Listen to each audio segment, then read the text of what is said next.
Mumet from Newton, Massachusetts. What's on your mind? Hi, yeah. So I'd be curious actually what Sam thinks about this as well, but obviously he's not on. So, but I was having this debate/argument with my dad, and we do this often about politics, but he was basically saying, you know, about this Trump indictment and the multiple indictments at this point, that because they weren't done, I guess his opinion is like they weren't timely. They weren't soon after January 6th, for example, or soon after some of what he did, some of the other things he did.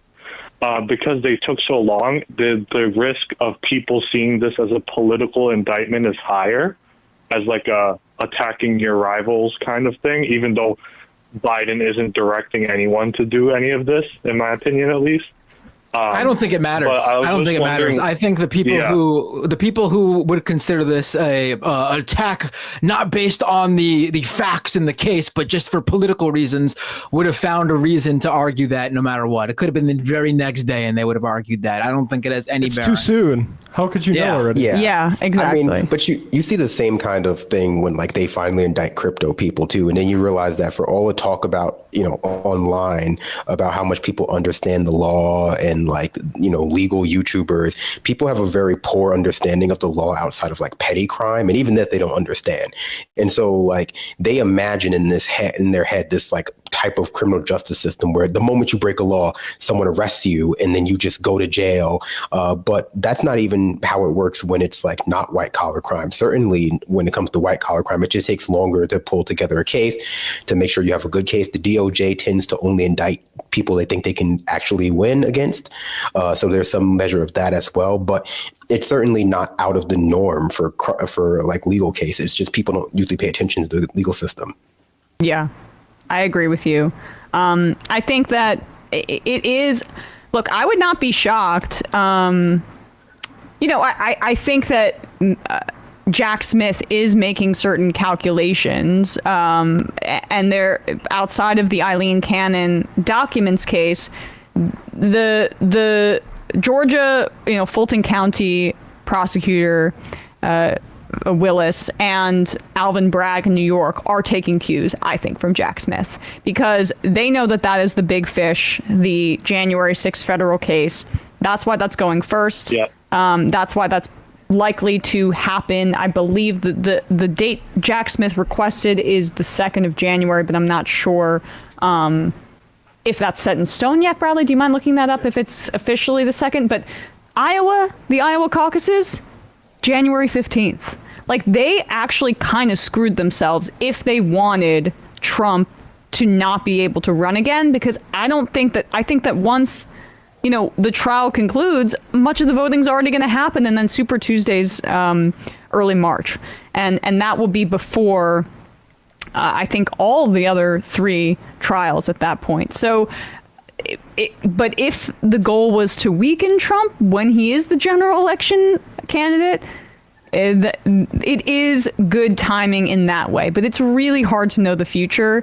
And I think, you know, it's not a terrible point by your dad, but I don't think it really matters. People do that all the time. Like Crowder's like they're talking about like there's rising COVID cases, so everyone's freaking out about masks, and they're doing this just ahead of the election. It's like the election's a year away. Yeah, right. Like, right. When are we supposed to do this stuff? Like when is the timing not suspicious? That's why every time something happens, like, ooh, it's coincidentally when the Biden stuff happens. Like, the most impact would have been like, say, what happened to Hillary Clinton, where that was October surprise. What's his damn name?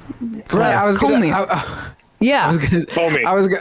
Comey, right? I was gonna say, Republicans heard October surprise, but didn't realize that they meant that usually means the same October. It's the wrong October. Election year. Yeah, right. The month before the election, not the 13 months before the election. Exactly. It's not just any October. It's not any, right? I mean, that's just like scary because of Halloween. Republicans are just low information. Like that's the problem. They don't understand anything about the way the world works outside of like their suburb.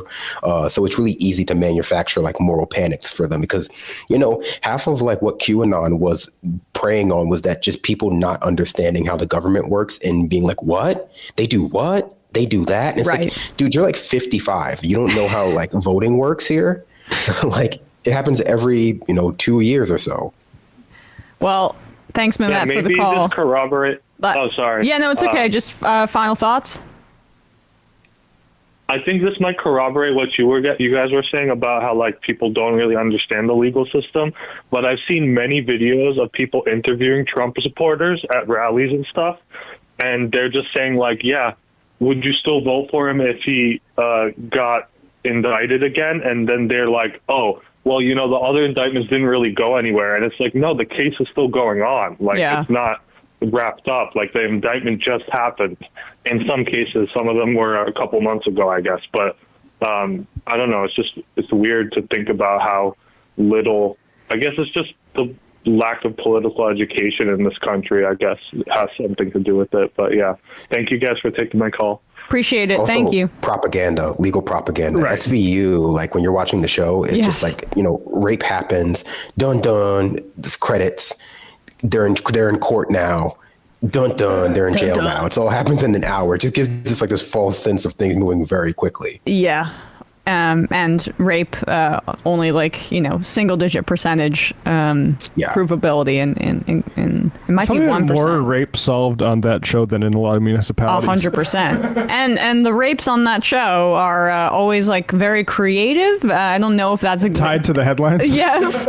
I love when like they just very clearly rip off like Casey Anthony or something like that. When Paula Deen was busted for saying something racist, they did a mash between Paula Deen and some other thing that they did, and I'm forgetting that was gosh. In the non SVU one, they did a Elizabeth Holmes one, but like in that one, she kills the Sunny stand-in, so like they have to like arrest her for that. That was a good one. It was a mix of Trayvon Martin and Paula Deen, and it was as if Paula Deen murdered Trayvon Martin. It was the premise of the episode.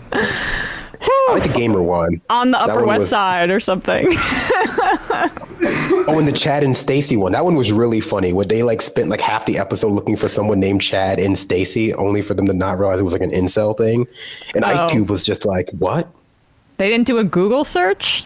Okay. No, they're cops still. No, that's true.